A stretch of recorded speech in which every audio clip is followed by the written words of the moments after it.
Abraham குடும்பத்துக்கு மேல ஆண்டவர் ஏன் இவ்வளவு எஃபெக்ட் எடுக்கிறாரு, இவ்வளவு அக்கறை எடுக்கிறாரு? காலம் கடந்து ஆபிரகாமுடைய வாழ்க்கையில நடக்க போற காரியத்தை குறிச்சு ஆண்டவர் ஏன் இந்த அளவுக்கு எஃபெக்ட் எடுத்து, அது நாளைக்கு நடக்க போறது இல்ல, 400 வருஷத்துக்கு அப்புறம் நடக்க போற காரியத்தை ஏன் சொல்றாரு அப்படின்னு பார்த்தா, நம்பர் 1, அவன் கர்த்தரை விசுவாசித்தான்.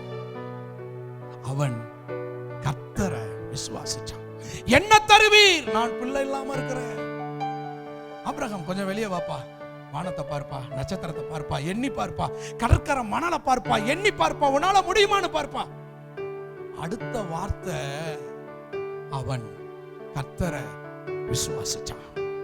இன்னைக்கு நான் உங்களுக்கு சொல்றேன், கர்த்தர் உங்களுக்கு என்ன சொல்றாரோ அத கர்த்தரை, கர்த்தருடைய வார்த்தையை, கர்த்தருடைய தீர்க்க தரிசனத்தை நீங்க விசுவாசிக்கணும். நீங்க விசுவாசிக்கணும். அங்க வசனம் சொல்லுகிறது, அவன் கர்த்தரை விசுவாசித்தான், அதை கர்த்தர் அவனுக்கு நீதியாக எண்ணினான்.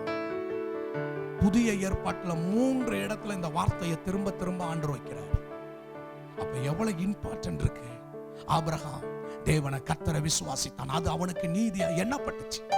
நீங்க கர்த்தரை விசுவாசிங்க. இன்னைக்கு கர்த்தர் உங்களுக்கு என்ன சொல்லி இருக்கிறாரோ, உங்க ஆவியில எந்த ஆண்டவர் உங்களை எந்த காரியத்தை ப்ராசஸ் பண்றாரோ, எது உங்களுக்குள்ள தேவ திட்டம் நிழலாடிக்கிட்டு இருக்கோ, அதை விசுவாசிங்க.